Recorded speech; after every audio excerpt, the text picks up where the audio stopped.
سب سے پہلی بات جو قرآن مجید کے مطالعہ سے ہر شخص کے سامنے آتی ہوئی ہے کہ مسلم صرف رسول کریم علیہ السلام کی امت کا نام نہیں ہے، بلکہ جب سے انبیاء علیہ السلام زمین پر تشریف لائے ان کا نام نہ نصارہ تھا نہ یہود تھا، یہ سب نام بعد میں گمراہ ہو کر لوگوں نے اپنے لیے رکھ لیے۔ اللہ کے سارے نبیوں کو ماننے والے مسلم کہلاتے تھے، ایک ہی نام تھا ان کا مسلم، اور دین اسلام ہی ہوتا تھا۔ مگر اب مسلم صرف وہ شخص کہلائے گا جو دو باتوں پر ایمان رکھے اور ان کا اعتراف کرے۔ اب دوسری امتیں مسلم نہیں رہی، وہ اپنے وقت میں مسلم ہی تھی، انبیاء نے انہیں دین اسلام ہی دیا تھا، مگر اب نہیں وہ مسلم، وہ غیر مسلم ہے۔ اب مسلم کی اصطلاح اور ٹرم صرف ان لوگوں کے لیے استعمال ہوگی جو دو باتوں کا اقرار کریں۔ ایک تو یہ مانے کہ یہ کائنات اتفاقاً وجود میں نہیں آ گئی، اس کا پیدا کرنے والا ایک الہ ہے، رب ہے جس نے اس دنیا کو پیدا کیا، وہ اس کو چلا رہا ہے، یہ دنیا اللہ کے بغیر نہیں، اس کا ایک خالق و مالک ہے۔ یہ جو لا الہ الا اللہ کا اقرار ہے یہ مسلم ہونے کے لیے پہلی شرط ہے۔ اب جو آدمی اس عقیدے کو تسلیم نہ کرے، جیسے نصارہ میں گمراہیاں پیدا ہو گئیں کہ وہ عیسیٰ علیہ السلام کو اللہ اور اللہ کا بیٹا، وہ نہیں مسلم رہے۔ مسلم کے لیے پہلی شرط یہ ہے کہ وہ لا الہ الا اللہ کو مانے۔ اور دوسری بات جو ہے اس سے بھی بڑی، کیونکہ اللہ کو ماننے والے تو انبیاء کے سارے موقع لوگ تھے، جس سے امت بنتی ہے وہ نبی پر ایمان ہے۔ نبی کو جب مانتے ہیں لوگ پھر وہ ایک امت بن جاتے ہیں، جب نیا نبی آ جاتا ہے وہ نئی امت بن جاتی ہے۔ نبی کا منصب آپ سب حضرات اس بارے میں ذہن صاف کریں، کیونکہ یہ بڑی ایک نازک بحث ہے جو ہمارے درمیان پیدا ہوئی۔ قادیانی گروہ بھی ہم میں سے الگ ہوا، لوگ کہتے ہیں وہ نمازیں پڑھتے ہیں، روزے رکھتے ہیں، باقی سنت پر عمل کرتے ہیں۔ سنت پر عمل کرنے میں جانتا ہوں کہ اہل حدیثوں سے بھی آگے، کوئی بحث نہیں کرتے وہ، مگر وہ مسلم نہیں شمار ہوتے، اس لیے کہ وہ اس شرط کے منکر ہو گئے کہ اب رسول کریم علیہ السلام کو اس دنیا میں جو نبوت اللہ تعالیٰ نے عطا فرمائی، اس کے بعد کسی کو یہ عہدہ نہیں ملے گا، کوئی شخص نبی نہیں بنے گا۔ یہ دوسرا بنیادی عقیدہ جس کی وجہ سے جو لوگ اس پر مانیں گے وہ مسلم رہیں گے کہ اللہ ایک ہے، محمد رسول اللہ صلی اللہ علیہ وسلم اللہ کے آخری نبی رسول ہے۔ یہ عقیدہ مسلم ہونے کے لیے بالکل لازم ہے۔ جو اس میں ذرا بھی شک کرے گا، کسی نئے آدمی کو نبی مانے گا، وہ اس امت سے کٹ جائے گا، ایک نئی امت بن جائے گا۔ ہم نہیں دیکھیں گے کہ اس کا عقیدہ کیا ہے، شرک نہیں کرتا، وہ سنت پر سب چیزیں ختم ہو جائیں گی، وہ ہم میں نیچے نہیں رہے گی، کیونکہ نبی کا منصب ایک ایسی بات ہے جس سے کفر اور ایمان کی تفریق پیدا ہو جاتی ہے۔ یہ چھوٹا مسئلہ نہیں، یہ نہیں کہ کوئی مجدد بن گیا، امام بن گیا، یہ کوئی چیز نہیں۔ اگر کوئی شخص کسی کے بارے میں خیال کرتا ہے یہ صدی کا مجدد مانتا پھرے حسن ظن، دوسرا کہتا میں نہیں مانتا، یہ گمراہ ہے، یہ کوئی عالم نیک نہیں، کچھ نہیں فرق پڑتا۔ مگر نبی ہونا کوئی ایسی بات نہیں سرسری۔ نبی جب اللہ کی طرف سے آتا ہے تو لازماً یہ سوال پیدا ہو جاتا ہے کہ یا لوگ اس کو مانیں اگر وہ سچا ہے، ورنہ کافر ہو جائیں گے۔ بے شک پہلے نبیوں کو مانتے رہیں، مسلم نہیں رہیں گے۔ عیسائی آپ دیکھتے ہیں کہ عیسیٰ علیہ السلام تک سب نبیوں کو مانتے ہیں، صرف محمد رسول اللہ صلی اللہ علیہ وسلم جب آئے انہوں نے نہیں مانا، ہم نے مان لیا، الگ امت ہو گئے۔ نبی پر ایمان جو ہے ایسے ایک امت جو ہے الگ ہوتی ہے، ماننے والے الگ امت ہو جاتے ہیں، جو نہیں مانتے وہ الگ امت ہو جاتے ہیں۔ اس لیے وہ مسئلہ بہت نازک ہے۔ اسی لیے حضرت سیدنا امام ابو حنیفہ رحمۃ اللہ علیہ کے زمانہ میں ایک شخص کذاب نے دعویٰ نبوت کر دیا، وہ نبی بن بیٹھا۔ اب اس نے یہ بھی کہا کہ اگر تم لوگ میری صداقت کا امتحان کرنا چاہتے ہو، دیکھنا چاہتے ہو کہ میں اللہ کی طرف سے نبی ہوں یا نہیں، مجھ سے کوئی معجزہ مانگو۔ تو کئی لوگوں نے حضرت سیدنا امام اعظم رحمۃ اللہ علیہ سے پوچھا کہ کیا ہم اس سے کوئی معجزہ مانگیں؟ تو آپ نے فرمایا من طلب منہ علامۃ قد کفر، جس نے اس سے کوئی معجزہ مانگا وہ کافر ہو جائے گا۔ معجزہ دکھائے گا نا، وہ نکل گیا اسلام سے۔ اس نے شک کیا کہ اللہ کے رسول صلی اللہ علیہ وسلم نے فرمایا کہ لا نبی بعدی، میرے بعد اب کوئی نبی نہیں۔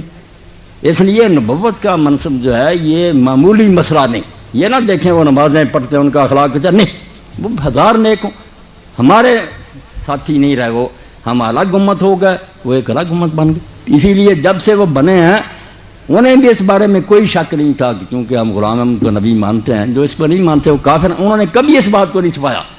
ہماری بے غیرتی اور بے حمیت تھی کہ ہم کئی مرتبہ کہتے یار کیوں ان کے پیچھے پڑے، وہ بھی نمازیں پڑھتے، ان سے تو پوچھ لیں کہ وہ آپ کو کیا کہتے ہیں۔ ایک مرتبہ ان سے کہلوا دو کہ تم لوگ مسلمان ہو، میں اپنی ناک کٹوا دوں۔ تم اتنی بات ہی نہیں سمجھتے کہ وہ بالکل ٹھیک کہتے ہیں کہ اگر اس کو نبی مانتے ہیں تو جو ہم نہیں مانتے ہم کو وہ کافر کہتے ہیں۔ شروع سے کہہ رہے ہیں کہ یہ کافر ہیں. یہود اور نصارہ کی طرح ان کی بیٹیاں لے لو اگر یہ دیں، ان کو نہیں بیٹی دیں. یہ اہل کتاب ہمارے بارے میں یہ کہتے ہیں.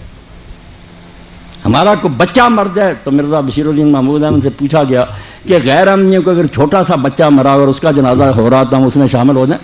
اس نے کہا عیسائی اور ہندوؤں کے بچے مرتے ہیں، آپ ان کے جنازے پڑھ دیں. کافر ہے، نبی کو نہیں مانتے. بالکل ٹھیک کہتے ہیں. اگر وہ نبی مانتے ہیں تو یہی کہنا چاہیے کہ جو اس کو نہیں مانتے وہ کافر ہے، اور کہتے ہیں ایسا. اور ہمیں بھی عقل ہونی چاہیے کہ جو ہم اس کو جھوٹا کہتے ہیں ہم ان کے بارے میں نرم گوشہ نہ رکھیں. کبھی نہ سوچیں کہ یہ بھی اچھے لوگ نہیں، وہ خدا کو حساب دیں گے، مگر ہم سے الگ ہے. بالکل ہمارے امت میں نہیں رہے، الگ امت بن.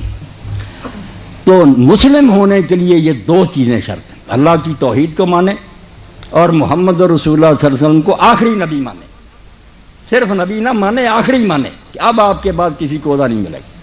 اس سے آپ کو یہ بھی پتہ چل گیا کہ عیسیٰ علیہ السلام اگر آئیں تو وہ اس ختم نبوت کے خلاف نہیں آتے رہے، بلکہ آدم علیہ السلام سے لے کر اگر سارے بھی زندہ ہوتے نا اور رسول کریم علیہ السلام فوت ہو جائے تو ختم نبوت میں کوئی حرج نہیں واقع ہوگا. آپ آخری ہیں. آخری کا مطلب یہ کہ لا ینبا احد بعد، اب نئے کسی آدمی کو یہ عہدہ نہیں ملے گا. پہلے بے شک زندہ رہے. میرے گھر میں 8-10 بچے پیدا ہوئے، اگر پہلے سارے زندہ رہے، میرا آخری بیٹا فوت ہو جائے تو آخری تو وہی ہے خاتم الاولاد جو بعد میں پیدا ہوا. پہلے زندہ رہیں یا نہ رہیں، حضور آخری نبی ہے کہ آپ کو جب یہ عہدہ اس دنیا میں ملا اب کسی نئے کو نہیں ملے گا. پہلے بے شک زندہ رہیں، وہ زندہ رہیں گے مگر حضور کے تابع ہوں گے، آپ کے پیرو ہوں گے.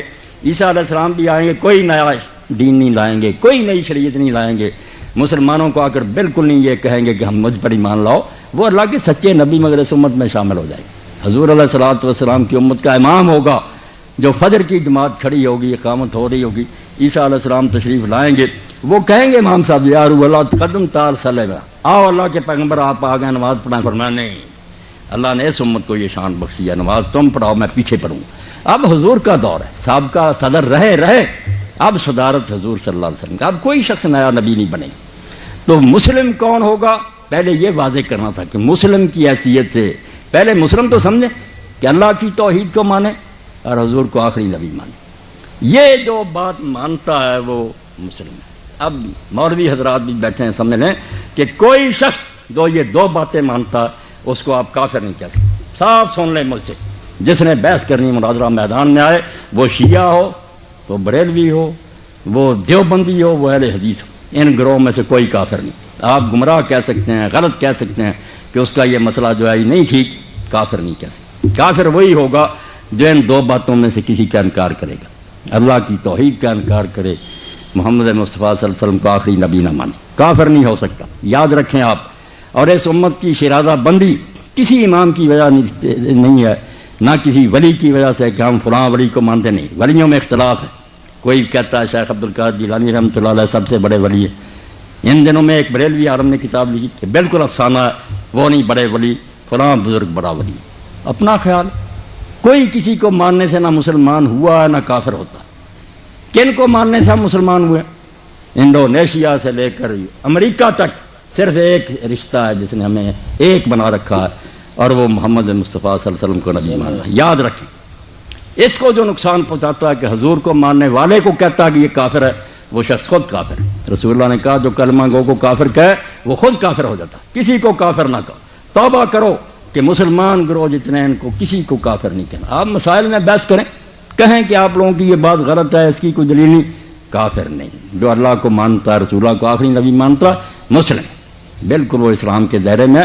غلطیاں ہو سکتی ہیں، مغالطے ہو سکتے ہیں، اس کی باتیں جھوٹی ہو سکتی، کافر نہیں ہو سکتے. بالکل نہیں کافر ہو سکتے. نادان اور جاہل لوگ ہیں جو چھوٹی چھوٹی باتوں پر کفر کے فتوے دیتے ہیں.